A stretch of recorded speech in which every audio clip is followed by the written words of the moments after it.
but the biology of trauma is such that stress activates the nervous system, right? We need to, to wake the body up, to pay attention. There's some threat, and that's a really good thing.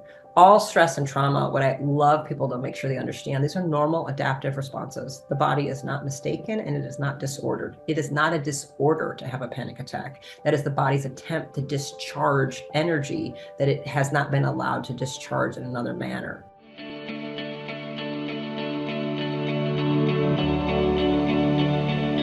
Hello, and welcome to the Energy Flow podcast. I'm Kelly Kennedy, and I am here to discuss all things energy, fascia, lymphatics, oxygen, and water. Over my 26 years of being on this journey and 19 years in clinical practice, dealing with chronically ill, chronically pained, to the optimizing of health and to everything in between, we have learned throughout these years how to efficiently and effectively teach people how the body works, get them engaged in that system, help them understand how the universe works and how those two connect. And that's what this Energy Flow podcast is about. Whether you are new to us or you've been a longtime listener of over 4 years now, we are so happy and honored to share our heart's honest truth about what we know, what has worked for us, what's worked in the clinical practice, and what might be the key to your next step in your journey. Thank you for joining us, and thank you for sharing this with all that it will resonate with. We look forward to each and every moment of our genuine connection. Thank you for listening.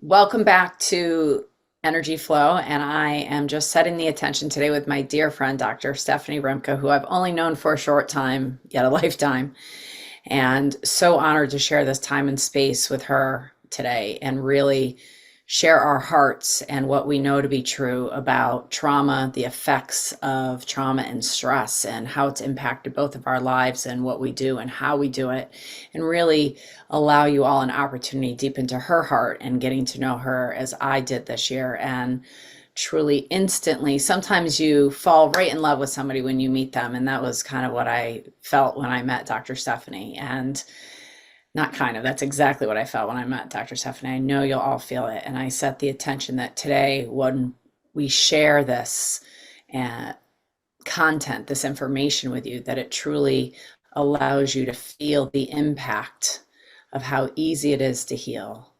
and yet how it can be challenging, and yet we're here as your community to help you go through your journey and get through your story so you can be free like we are. And so it is. No, it is. Oh. Hi. If we were together and we could hug and cuddle. Yeah, and have our little cauldron and just kidding. So before coming on today, first of all, I want to share everybody what you do and who you are and a little bit about your background. And preparing for today, I pulled a card, as some of you know that I do, and it was an herbal astrology oracle deck. And the card I pulled was ashwagandha, which was so perfect because Dr. Stephanie's all about whole body healing and really looking at the mind and spiritual aspects of it deeply, as I would say. That's my rendition. You might have a different rendition, but that's my rendition. And that you really dive into not only teaching, but what I love about you. One of my core values at True Wellness is walk the walk. And I love following you because you literally, I feel like I'm following you around your life. You're in the grocery store and hi, this is how dumbasses do it. And you're I love you so much because you just call it out, but then you're also hi, I'm cuddling on the couch and look at how sweet this experience is right now, or look at this beautiful flower I just found. You're all the things. And I just love that about you. But tell them a little bit about how you got started. Then we'll dive into a little ashwagandha talk of my spirit. Okay, well, I won't get into the story because maybe I'll let you pull it out of me, what we talked about a little before or whatever. So hi, Stephanie Rimka. sometimes I'm just like, right now, I don't know, something about you makes me feel like I'm 6 years old. I'm like, I'm just a little girl from Detroit and I just want to play games and do things. And in that respect, even when I was really young, I was always trying to like save the bugs and the animals and the things and healing things. And so sometimes I was confused 'cause I would catch them in jars, but I didn't think I was hurting them. But then later I'm like, oh, I'm slaving them. Then maybe I should let them free. It was I wanted the things, Kelly, but then I wanted that. I'm like, but I want it, but I have to let it go and all the things. I was like that as a very little girl. And eventually I decided at 3, I want to be a doctor. I wanted to help all the things. I wasn't sure if I wanted to be a vet, a bug doctor, a people doctor. I wasn't quite sure. But I did settle on people. And I came about it in a very strange way. I did have some of that savior complex, I think, when I was really young. I have released that from myself. As you know, as clinicians, we must release wanting to save the people, and now we guide and empower. But I had some of that. So I particularly wanted to help people with mental health struggles, right? And alcoholics, drug addicts, convicts. That's because that was my house. That's what was in my home. That's what I was used to. These were the people I loved. And so I wanted to save them. I wanted to rescue them. One day, I'll get daddy out of prison, right? So that was what drove me. And eventually I had to open up my scope on that. And I, included children, dyslexia, ADHD, anything that would end up driving somebody to make self-medication choices with drugs, alcohol, or dissociation or mutilation, things like that, suicide. So this became my specialty in practice. I was obsessed with it for probably over 35 years now. So that's what I went to grad school for. I am a chiropractor, so that sometimes throws people off. I left medical school after a year and was like, this is not working for me. This whole thing that they do, I knew Rockefeller, what that term meant. I knew there were some like these families that kind of ran things. I didn't truly understand what the medical mafia was. I just knew that dogma did not resonate with my being at all. I just knew symptom suppression made no sense. I knew the mechanistic concept that you're a sum of a bunch of parts, like a car, did not sit well with me. I knew there was some magic within. I knew there was some divine spark, something that made us beyond what the parts could do, that just 1 + 1 = 30, that they did not acknowledge. So the whole system, I just had to leave. I kind of had a midlife crisis at 20 years old and decided I was going to go a different direction. I didn't know what holistic really was. I just knew a chiropractor had intervened in my life in such a way that was incredibly life altering. And I finally decided I'm okay with being the weirdo quack that nobody respects because I stand for the truth and I'm not going to let it go. So I did something very different. And in my focus as a chiropractor, I'm very strange because I'm barely even nobody sees me for chiropractic things. Chiropractors refer to me because I specialize in electromagnetics and do a lot of things like biofeedback and neurofeedback and light therapies and other bizarre electrical therapies, basically. And I change the structure and function of brains, and I deal with drug addicts and schizophrenics and bipolar and Alzheimer's and seizures. So I deal with these hard to treat cases that most people don't want to see. So my whole career was, give me the hope. All the throwaway cases, they come to me. And I've aligned myself with everybody else that kind of is the therapist that like we take the hardest of the hard of the ones you don't want. And I'm kind of changing my scope a little bit now as I'm evolving in my career and in my own trajectory, but that's what I've stood for. There is no such thing as a throwaway human, a throwaway disease, a throwaway case, like absolutely not. And everything is curable, period. And you are the healer, you are the cure. You are the medicine. I'm just there to facilitate and redirect and remind you of that, right? And that's what all that electric and biofeedback and neurofeedback often really just honestly does, right? Is it feeds themselves back to themselves to witness themselves in a different way. It's such beautiful and honorable work that you do, really. I mean, having a clinic that people come to, that the sickest of the sickest, and they've been everywhere and everything, taking on what you did in the specialty is completely uphill battle because those people have such low serotonin. So they're like depressive, right? And they're like, so you have to help them overcome their lack of drive. As you say, drive is so important, but they have a lack of drive because they're not happy. How do you manage that? I'm so curious because I know for the few that I take on, it's challenging. Yeah. So honestly, I think just again, because of what was normalized for me growing up, this doesn't feel hard. It didn't feel hard. Now, and I think I just had the luck or, direction, my higher self guiding me. I was taking personal development courses in 1920. I was in Tony Robbins at 22. I ended up learning and training and teaching self-development courses for an international organization, doing inner child work and gestalt and breath work in my late 20s. So I've been pulled in and getting more skills for what I do, but I just sometime, like, I think I was just given, I came into this world with a blueprint of this is what you do, and then I in an environment, and I clearly chose that family and the people that were around me that made none of it seem incredibly abnormal. And these were real people and with goodness that maybe just made some bad choices and had trauma, and that's making them behave like this. And so I didn't judge it or hate it or think it was bad, because that's grandma. I mean, I love grandma. Like, she Right. did put that on us. That was some intense shit, like, you know what I mean? But like, I just had compassion for that group and didn't see them as throwaway or broken. So it's not actually that hard for me. And what I think I've been able to do is, my certainty is so high.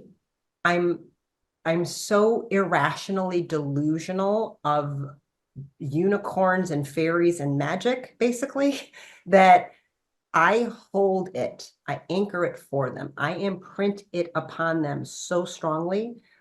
Like, my conviction is they just feel it, it's An there. And energetic transfer. it's very strong, energetic. I imprint upon them, and I'll say it consciously. And I've said this kind of the same conversation so many times. Mm. I understand right now you have no hope in yourself that you can actually get better, right? And they're like, they've tried to kill themselves 3-4 times already. They've been told by physicians, this is incurable. You will have it for life. Basically, you're broken and defective, and there's no getting around it. The best thing we can do is drug you up to try and not hurt so badly, right? Whether it's physical or psychological, or right, like, there's many that could be ulcerative colitis, it could be Crohn's. They Right. just told us forever.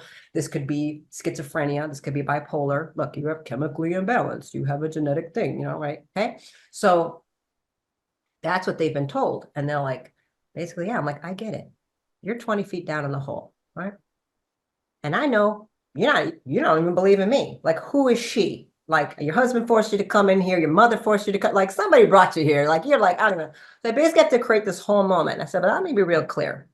I will never work harder than you to get better, because that will end up hurting me. I've made that mistake in my career.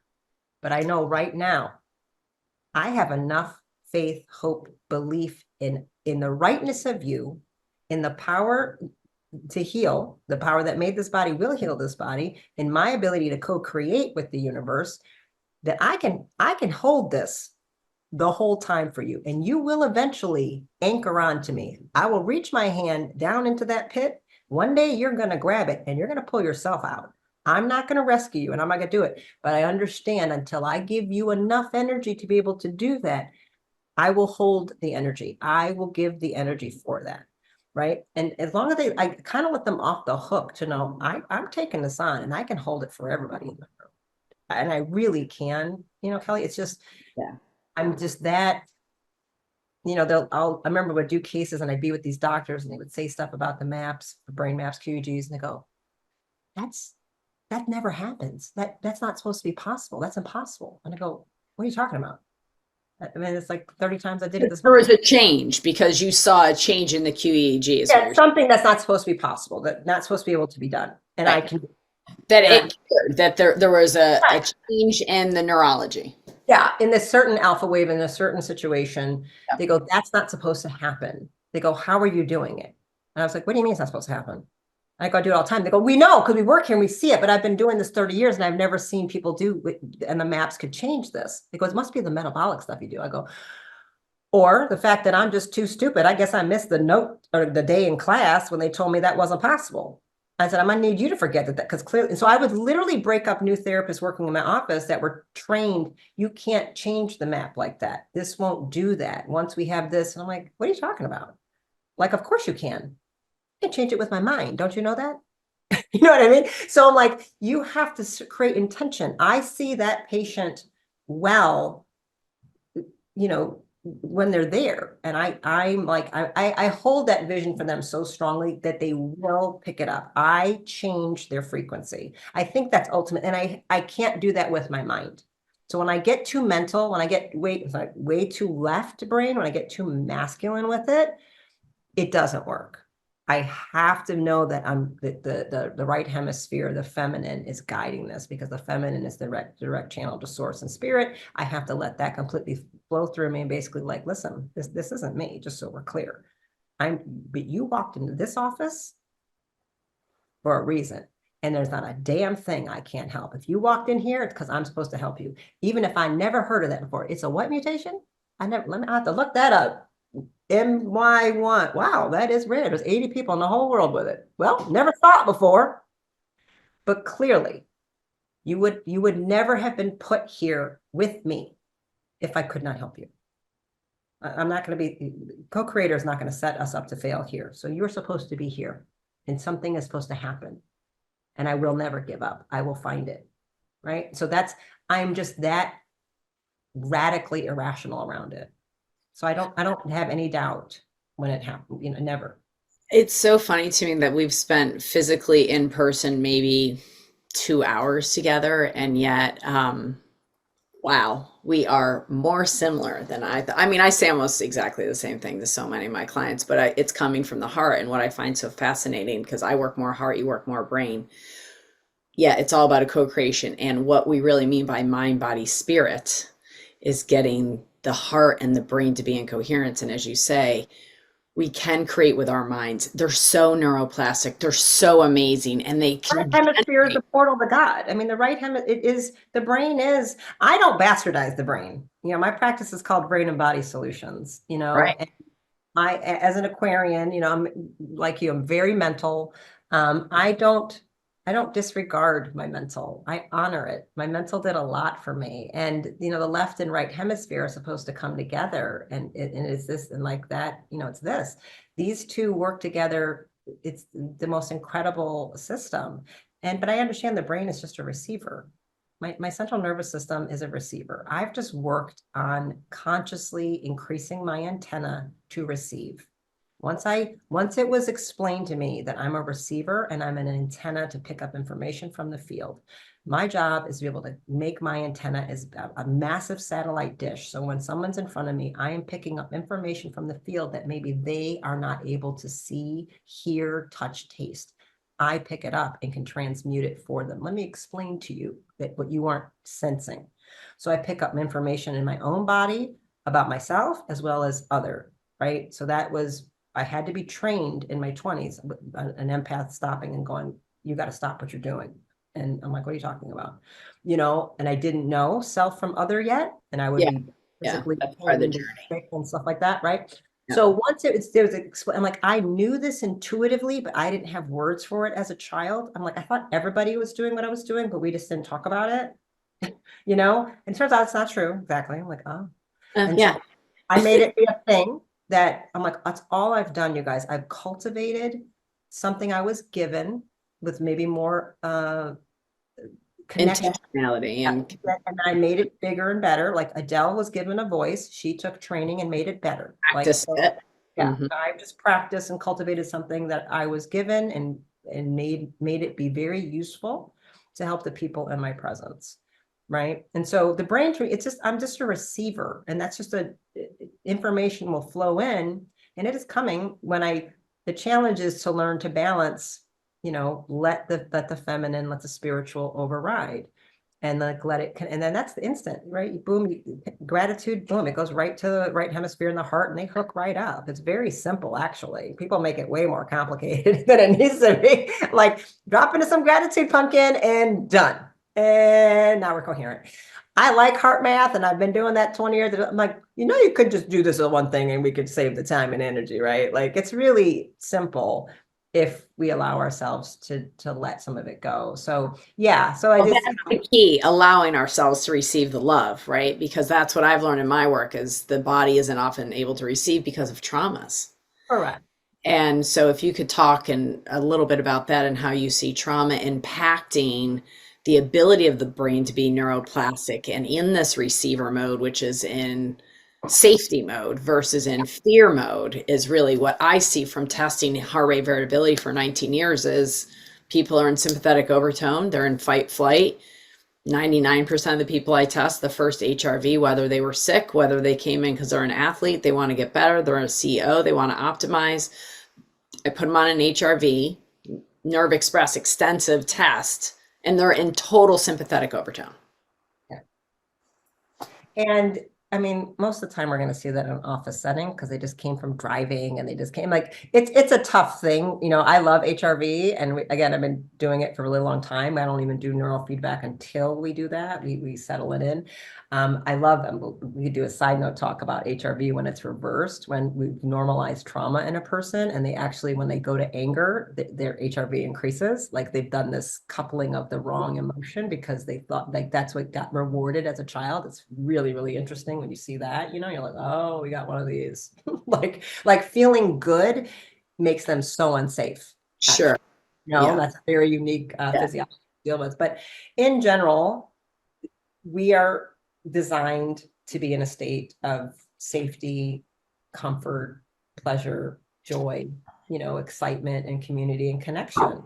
And our modern lifestyle and forces around us are working very, coordinated to take that away, to create like, nope, that's not how it is. We're in a polarity, red, blue, left, right, man, woman, fight, like this is what you're really here to do, is just to be constantly in a battle and in a scarcity, right? So it's coming at you in so many ways. So for those of you who are listening, but like you aren't doing something wrong, most likely, like you are bombarded with these messages. And so sometimes it's simple as if you could just stop feeding some of that information into your system, you would at least give it a chance. But the biology of trauma is such that stress activates the nervous system, right? We need to wake the body up, to pay attention. There's some threat, and that's a really good thing.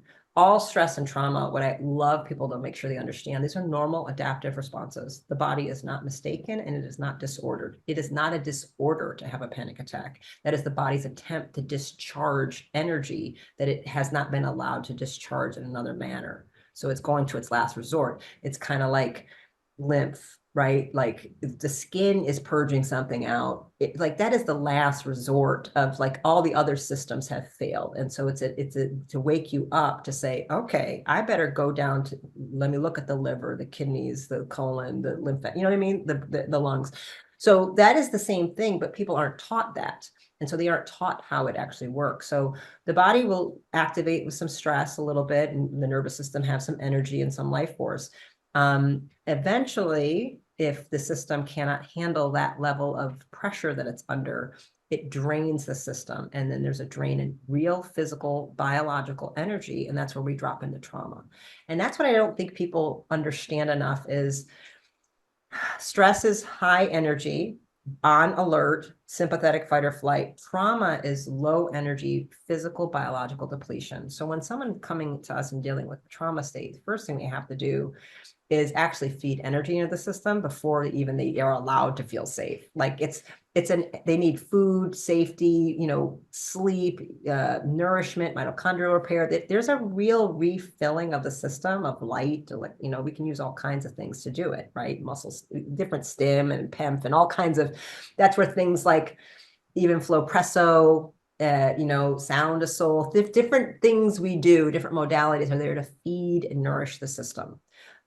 People don't even understand like the chronic dieting women who are so obsessed with the 10, 20, 30, 50 pounds and the constant starving, that alone is constantly putting you in a state of fight or flight. And That's fasting, the constant fasting, same. constant fasting. It's a Constant constant cold pressing. plunges. Like I like all that too. I agree. Those I'm are stresses. The grateful. gym, working out is exercise, is a fight or flight activity. Exercise is not play. Play is a vagal tone parasympathetic activity, but play requires two things: motion and face-to-face engagement. Checking in with people. That is the definition of play. The vagus nerve has to constantly look. Are we good? Are we playing? Are we playing? And then it's a constant face-to-face. You can't do that in a gym by yourself. With a elliptical machine, and that's not what's happening. Exercise is stressing you out. It is breaking you down.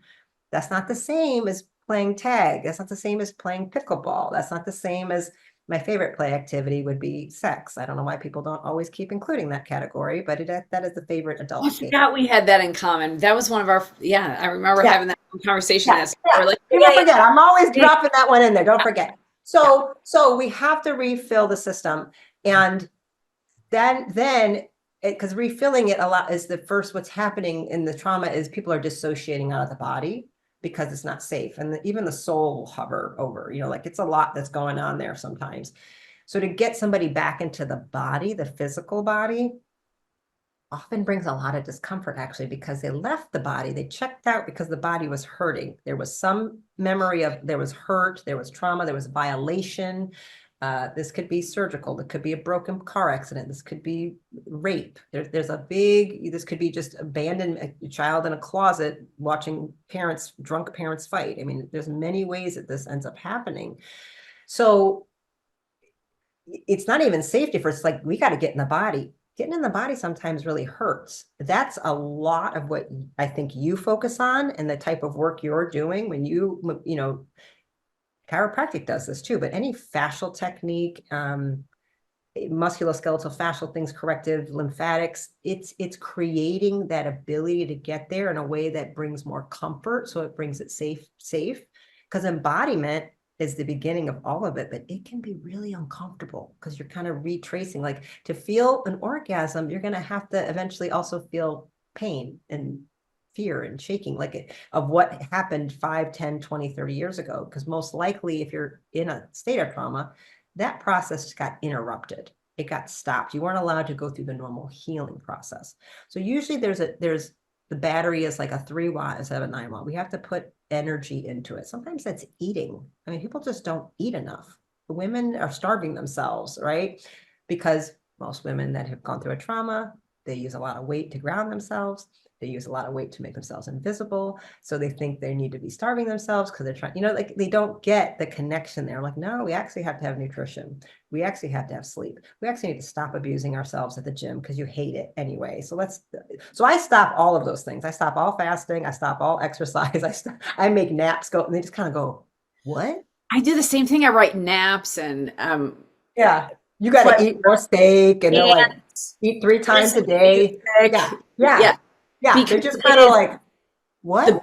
The body's so depleted because it's been sympathetic too, that it hasn't been absorbing any of the food, even if they've been eating good food. Right. There's no stomach acid. It's just so depleted. It's just true. It's restored. That's why we're using heart rate variability and vagal stim things. And that's where the devices come in, because they just make this really fast. Like, we're trying to recharge you really quickly, like I can charge this phone, I guess, with a solar adapter if I needed to. That's going to be a lot slower than if I'm actually plugging it in with a high speed, fast speed charger, right? There's different good analogy. Very good. We can do it. I can recharge in 20 minutes. I can recharge it in 2-3 hours, or I could take 8 hours, right? So that's why the technologies, the combination of working on the system and actually adding some of the machinery or special things, because it just accelerates the process.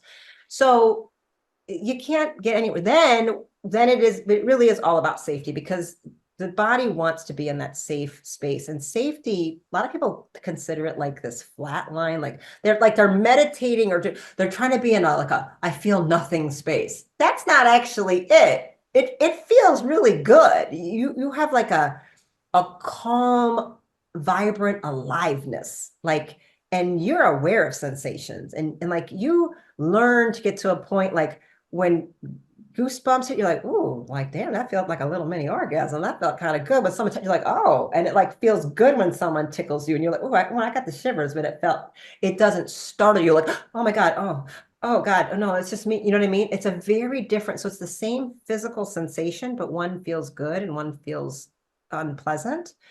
And people are very much not, it happens all the time with neurofeedback where they'll come out of a session and go, I don't think I've known what neutral or relaxed actually has felt like for 30. If that's what that, like, I don't know what this is. I'm like, that would be called alpha. That would be neutral. Imagine that. You're idling at 10 hertz right now. And I know that's very strange.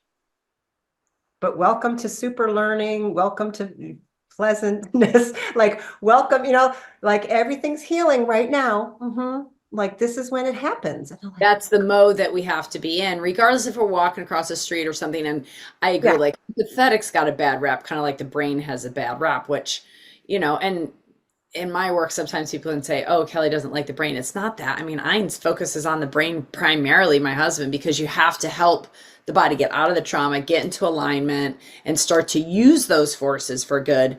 But what a beautiful experience to finally calm down. I've seen that so much too. Like to watch the person who looks like a caged animal, like they're in like, rah, like a monkey that's on the edge, then all of a sudden to just be like Cheech and Chong chilling out, like, And what? you can come at it multiple ways, right? I can do that starting with the brain and oscillating it and making the whole body. I can use it from a body device that oscillates the body, which drives the brain. I can do it with a heart technique. I can do, you know what I mean? You can do it Cool.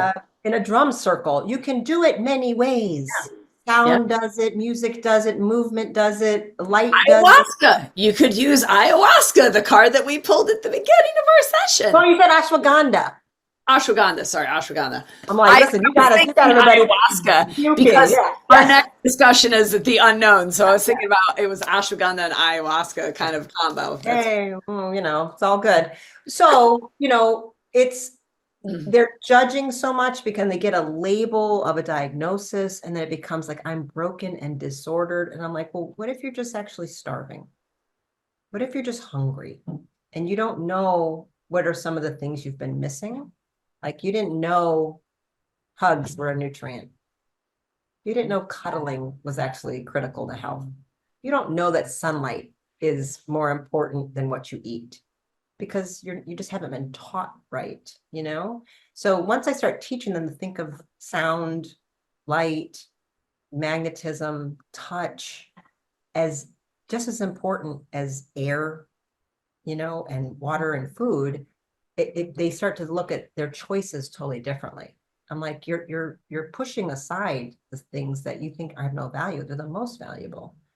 But because I can't write you a prescription for that, you can't go to a pharmacy and get it. No one told you this, right? So I basically have to start teaching them they're sound beings of light long before the chemistry. The chemistry is not really that important, but we're obsessed with chemicals, drugs, pills, supplements, whatever, and not understanding that's not really the most important thing. I use those things to bring some relief to the system, but we have to get to the root, which is ultimately the sacred geometry of you, which is really just captured sound, music, and crystalline structure. And that's what the system is. And so the body, the fascia, the heart, the brain is all fascia and tissue. You know what I mean? It's all with the same stuff, right? So I've just come at it that way. And we're a very mental society. So people hear often this conversation easier. And then when I start bringing the spiritual into it, they're ready to receive it. If I started telling them to get into their heart and their feelings and all the, they're like, oh, please, I can't, I'm not doing. It's so true. And can people work with you virtually for neurofeedback? Yeah, we do everything virtual. We do sound therapies. Yeah, we do neurofeedback. Again, certain cases I won't take schizophrenia remotely. There's certain things that I think you need to be in person for. You need to plug that phone in personally. Yes. The soul. Because the clinician experience is a big part of it. I'm going to close the store, Kelly. Hang on. Sure. Yeah, there's definitely a lot of energetic transference, especially when we do things like deep states, hypnagogic. I won't do that remote, because our unconscious minds are hooking up, and I can implant thoughts when that's going on. So you have to be very clean, and you have to, like, I've never let interns do those things in my office. It was almost always me. And you can't be on YouTube or reading this, or like, because what I'm, it's basically a very strong moment where I'm as clean as possible, making sure I'm creating your experience as your experience, and I can just hold intentional space while I'm checking, making sure everything's going well. But nobody was ever allowed to, like, you can't read a magazine about motorcycles. You're not doing anything else. Like, this is all about that client. Um, because it'll happen. I mean, we have published studies on it. People wake up, and whatever you were doing, was a part of their experience. So It's you have to know, you know what I mean? There's a lot that goes on when you're dealing with people in an altered state, as you know. So working with someone that you we're trust. sponges. We're sponges, and we've Yeah, got to be very. yeah. It's a responsibility, is what you're saying, that you take to heart, and that you very much honor Yeah. as. So some things you shouldn't do remotely, as far as I'm concerned. Just because you can doesn't mean you should, right? That's the infamous Yeah, that's my for take me. on it. Yeah. Yeah.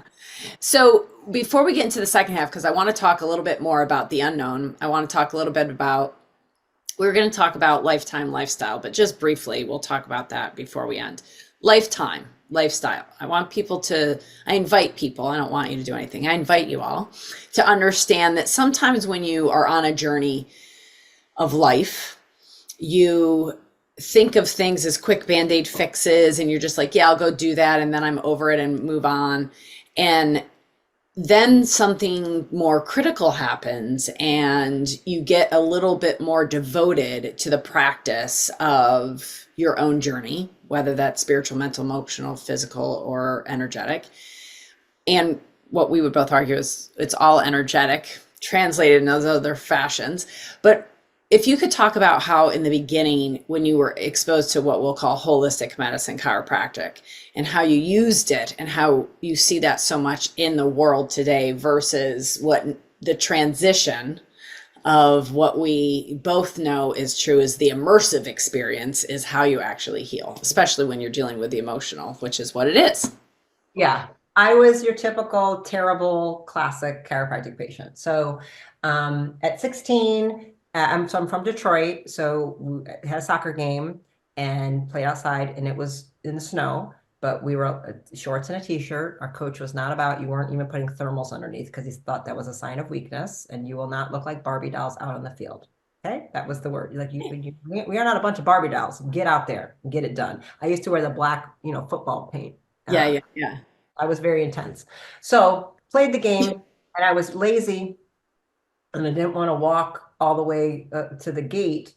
And they were like, 10 or 12-foot fences. So I just, I would climb up over them. So I did the whole thing where I was going to flip over. And at the top, my back seized up. I got a back spasm, clearly because of the cold. And just, at the end of the game, I was too cool. Back spasm. Then I fell all the way down like 12 feet. Hit the ground. I was like in so much pain. Came home to my mom, like, oh, I could barely move.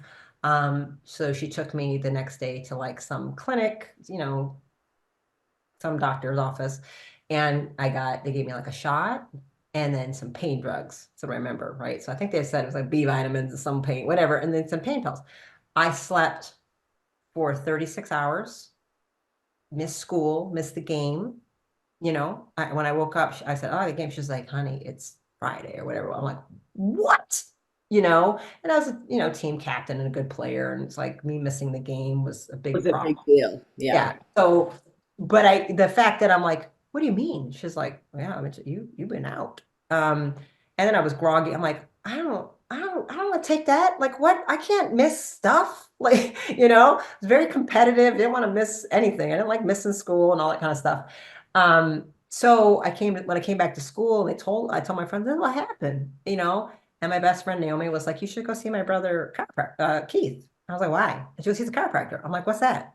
Okay. So I came home and told my mom. I said, "Oh, Naomi's brother." She's like, "Oh, I know what that is. I went before too." I went, "Okay." So we happened, it was like one moment in my life. I had a year in my life, we had health insurance that didn't have, my mom was married to a cop. And so we had health insurance. Otherwise, I always had welfare Medicaid. Okay. So we just had to we couldn't do things that other people did, like legitimate healthcare, right? Legitimate insurance. So she was like, oh yeah, she checked and she's like, Stephanie, you can go. It's like $10 a visit or something. I was like, oh. So I started, so she took me, I went, blah, blah, blah. Keith's explaining innate intelligence and nervous system, afferent and efferent, sensory and motor, all the things. And he would talk about, he's a classical chiropractor. Like there's no Tylenol, telling the story of how the pain signal is like an oil light in your car. And it's like you're putting, black tape over it. Would you ever do that when you drive your car? No. So why would you take Tylenol? Your pain is telling you something's wrong. You have to pay attention. I had it pounded into me for years. So all through that sophomore year through senior year, Keith was adjusting me. Before games, after games, I would break bones. I broke some ribs. I dislocated my hip. I just throw it back in. He's like, Stephanie, I'm like, just throw it in. So I would be pounding Tylenol though. Okay. He knew it. He knew I partied. I lied. I mean, I was like, yeah, he knew it. I was like, are you going out drinking tonight? I'm like, well, yeah, Keith, I am. Like, he's like, Stephanie, you can't be drinking alcohol. I'm like, oh, Keith, that's fine. I just would do this thing. He was my pain management guy. I also performed better. I was aware. I'm like, I would go before games and after games. Like he would get me ready. I would brutalize myself, and then he'd put me back together. Okay. And he's like, you can't keep just doing this. He's like, this is your liver. I'm like, I was a teenager. Whatever. Anything. Yeah, pretty much. I'm fine. I mean, I'm fully drinking vodka with the Tylenol, and I'm still going to be the higher scorer in the game. Like I'm good, right? I'm all state. What are you talking about, right? So I go off to college, and I would come and go when it hurt, when it was convenient, when I could make it, kind of in season, not season. I didn't understand really the understanding innate intelligence and life force that he was explaining all the time. I was like, okay. I'm like, okay, I'll try. Like sometimes I would try to take less drugs, maybe, but whatever. I didn't understand my liver. I didn't get it, right? In college, I played college soccer and basketball, but in a college soccer game, I broke my back, 2 ribs, had a concussion in a game. I didn't know exactly. I ended up in the hospital that night. Didn't know the back was broken. I kept continuing to play and being in pain and couldn't breathe. And I didn't know I had 2 broken ribs, and they didn't pick that up. They were more concerned with the concussion that I blacked out. And it was in his off. I went running, and my whole right leg lost all motor control, and that hurt. It took 2 miles to get back home, crying like it was really ugly. And there was no cell phones, right? You had to get your ass home or get, And I'm like, whatever. Ended up in the hospital, traction, and the L5 was broken, disc herniated, severe nerve damage. So through that whole process and them saying, you're never running again, you can't play sports anymore. And if this doesn't go well, you might not be walking, because I couldn't feel it, couldn't move it, anything. After 2, 3 rounds, then I would come back and go run. I would try again, and I would get hurt again. I was in the hospital a second time, and I finally was like, get me out of here, take me to Keith. So my mom took me over to Keith, and I'm like, I'm not doing whatever they just told me. I'm not playing again. Everybody can F off. Okay. Get it done. And so he's like, Stephanie, now we're going to have to listen though. Like you can't just keep doing the opposite of what I say. And it was in that like, okay, like I will do whatever you tell me to do. You know what I mean? Because like now I'm at your nerve. I surrender to you. You do know what you're doing. It wasn't like I didn't know. I didn't want to hear it. So he got me back, and I still just saw it as a biomechanical, like my will, I was visualizing, I was just aggressive with it. I'm like, F you, you will not take me down. I will not be in a wheelchair. Like this is not going to happen. So, and I will come back. I will be on the field. So, and I did that with Keith. I still didn't really understand it though. Okay. It wasn't until I graduated at 22 and I ended up back in the office. Body was hurting. I was working a lot. So when I was in the mental hospital with schizophrenics, and I'd gone through some physical stuff. There's sometimes physical things that happen with schizophrenics that you have to deal with. And I started going back again, and it was a long drive, and it was a big pain in my ass, right?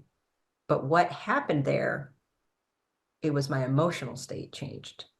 I had been struggling and dealing with depression and other things, and I didn't want to admit it or talk about it, but I didn't feel good. I didn't feel like myself. I didn't feel strong. And I was really debating life and working in a mental hospital and reading the things I was reading. I was really absorbing a lot of darkness. There were certain even corridors in this place I didn't want to walk down. I'm like, I'm not walking down there. I'm like, whatever the hell's down that hall, what happened down there? I don't want to be in it. Like, it would be very hard to even be there sometimes. So he was adjusting me. And I finally said, Keith, I just got to ask you this. And he goes, yeah. I said, listen, this cannot be about pain. This doesn't make any sense to me. I said, because now that I look back at all the off and on, I've come and I gone, I come and I go, and I know I've been a terrible patient.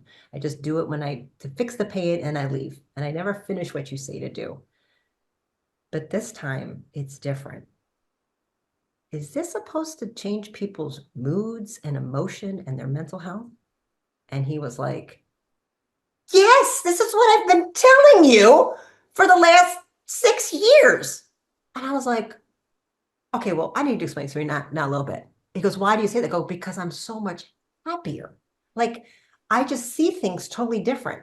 My answers to things are different. Like, I look back now, like, I get it. When I'm getting adjusted by you, I see the glass is full. And when I'm not, the glass is empty. It's just always like, it always is like this, actually. And I didn't understand that till right now. Why? And he said, it can't be pain. That can't just be the reason. And then he broke it out. He broke out the Sharpie, the dry erase and the whole thing. And he went through a whole thing and really talked about universal intelligence, innate intelligence, and the light force and blah, blah, blah, blah, blah. And I was like, his wife came in, he was packed. He saw 600 people a week. He had 150 people a day to see. And she was like, Keith, what are you doing? He's like, they can wait. This is important. This is it. This is the moment. And I was like, so the schizophrenics need to get adjusted. He goes, yes. I said, where do I go? He goes, Atlanta. And I moved 6 months later. And it was ever since then, it was like, that's it. And I stopped I haven't taken a Tylenol really, since antibiotics. All of it made sense. I threw away my TV. It's when they said, get rid of your TV. You no longer watch anything on you don't watch the news. You don't watch TV. You got no time for that. It's poisoning you. You don't want to watch drug commercials. You're done. I was done. That's when I stopped using deodorant, shampoos, anything that regular people were using, I no longer did. I learned about fluoride in the toothpaste and the aluminum in the deodorant. Like, once you went into that culture, everybody was like that. And so my whole world, I immersed myself in school. Everybody was a health nut. Everybody was an anti-vaxxer. Everybody didn't like that because that was the culture we cultivated, because all the doctors were like that. And we all basically came from a doctor's office who inspired us to be like them. And we just learned more and more and more. And we had more mentors and more mentors. And you went to clubs and you went to conferences, and you went to meetings, you learned about this, learned about that, learned about that, learned about this. You know what I mean? It's like now they would bring Tony Robbins. Tony Robbins came to my school. They paid for all of us to go there for free. Like, right. That's the kind of leadership we had, development. So that's when it happened. And this is the life I live. And this is an entertainment to me. The vitalism that he was pounding into me, yep. I didn't really understand it until it clicked. So I so understand it with my own patients. I'm like, no judging. I know you're doing exactly what I did. I get it. I'm telling you, the sooner you embrace this, the sooner your whole life will change, because I don't dabble in it. And I get everybody can't go as extreme as me, right? This is literally my entire professional career. So health is my highest value, right? I have my three top, health is a top value in my whole system, right? So not everybody's going to have health in their top 3 values. I understand that. But whatever it is you're doing, if you really want to get better, you are going to have to make some lifestyle changes, and it just becomes a part of who you are, right? But if you're using you or me or any doctor, like you want to come and piecemeal you're never going to get the same results. And like self-care, self-love, nourishment, it's not a hobby. It should be it's how you make your choices. And I didn't know that's not what I was doing. I didn't know how abusive I was. And he was telling me, he was saying things, and it wasn't for naught, because it was all actually in there. And as soon as that click, it was like all the files came. Now they were able to download into my system. And I was, So Wow. everything he had said was there. I just hadn't integrated it. So please know if you're the one that just like me, I it'll trust probably one day click. snap. Yeah, it'll I click. trust that many of you clicked today with that. And I'm so grateful you told the story the way you did. You're such a great storyteller. And when I was reading through your website, I was like, you know, that is, we've all done it. And it just glowed to me for some reason. That's what stuck out for me. And like, if she could help people understand, and you did such a great job, Dr. Stephanie. It And is it was Keith who took the time and he knew this was the moment. He's like, they can wait. He's a great doctor. He didn't make his people wait, but he's like, this is it. This is it right here. And he goes, Stephanie, if you're going to do it, I want you to be the best damn surgeon that ever existed. Go be it if that's what you want. If you make this decision, please know you're giving up respect. They will not look at you the same. You will not be a real doctor. So if your ego needs that, go do it. And I'll love you. No matter, I said, listen, because you'll be an orthopedic surgeon that knows chiropractic. That's fantastic. Make that decision. But if you do this, don't look back. So he took so much time with me. It felt like time stood still. It probably was 5 minutes, maybe 10. It felt like an hour. So again, I will always honor Keith for doing that. So again, when you have a doctor or a coach that does that, I was just I was in the space to receive it. It was a very magical moment. Like, oh, he was right. I had to go, no, I don't need it. He's like, you're going to be a salmon. I'm like, when have I not been? You know what I mean? So it was like, you're right. I have to, you better give it up because you won't have that white jacket. It's okay. I'm good with that. So I want to just say, like, I was able to receive it, but because Keith was pouring into me, pouring Well, into me. thank God for Keith to pour into you because of the amount of people that he's impacted through you and that you continue to impact. And before we go into the second part of this, where we talk more about the unknown a little bit, just let everybody know where they can find you because she is the truth teller. I forgot to mention that is like the best part. Like she's such a truth teller. That's all she does. Truth, truth, truth, truth, truth. So I definitely don't know what else to do. I don't know how people lie. You know what I mean? You're aren't you like tired of that? unbounded and you're like direct and to the point, which I love so much about you. But I was like, you do peptides, you do neurofeedback, you coach, you have lots of programs for people to invest their time and energy into.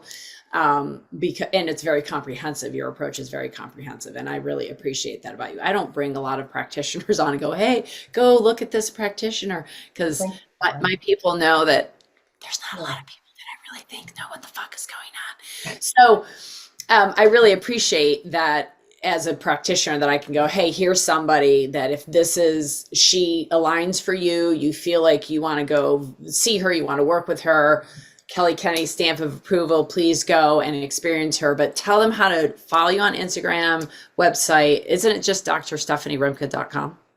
That's one of them. I mean, I have many domains that go there. I'm the only Dr. Stephanie Rimka in the world. Well, that's surely true. It's a very rare name, but it's Dr. Rimka, DRRIMKA.com. But StephanieRimka.com will get you there. DrStephanieRimka.com will get you there.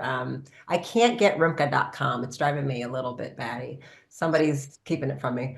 And Instagram is DR_RIMKA. Yeah, it's a little, I don't know if that was a good choice. I didn't know what I was doing a few years ago. I do a lot on Instagram for free. So my website, though, will take you to the YouTube, Instagram, Facebook, whatever mode. I don't really do LinkedIn. Most of my content is Instagram and Facebook. And we put as much on YouTube as we can.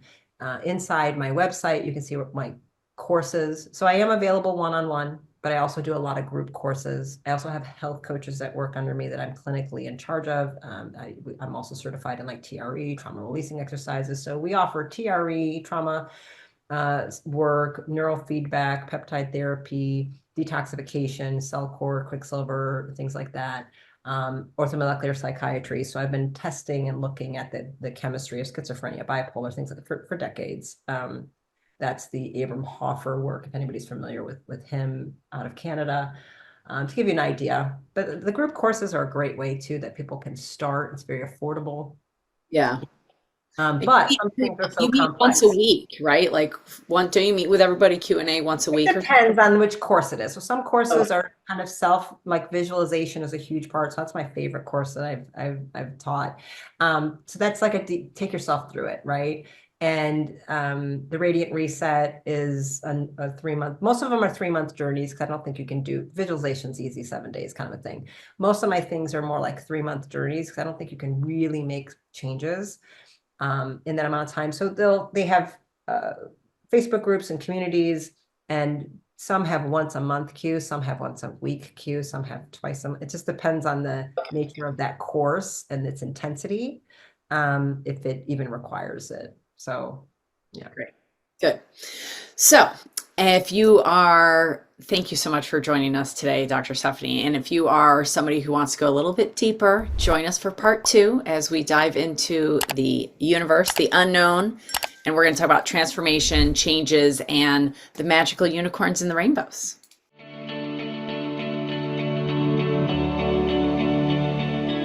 Well, champions of the vibe flow community, energy flowing through that body, thank you for sharing this time with us and getting through the entire episode today. I know time is what we're spending here as our currency on this planet as people, and it really does mean a lot that as we devote our time and energy into creating this content, that you stuck with us throughout it. So if you would like more on this particular subject from this expert and get that free gift, make sure to register for our Energy Flow Forum. And you too, with a very nominal price, can access all sorts of upgraded content and deeper dives into the very subjects that you love: energy, fascia, lymphatics, oxygen, and water. As you know, as always, on this show and any content that we create, it is for your own health purposes. This is not intended to be advice or medical diagnoses or professional advice. It's purely information that if it resonates with you and you apply it and you upgrade, we love to hear about it. What a great coincidence, and we're happy to be on that journey with you. If this doesn't resonate with you and you know somebody it will, pass it along. And in the meantime, know that we truly are here to show you and explain to you and be with you through this lovely journey of life, and to share our experiences together and help each other upgrade, because that's how we're going to do this, together, collaborating with love at the center. I'm Kelly Kennedy, and I am so grateful from my heart to yours to share this time, energy, and space with you.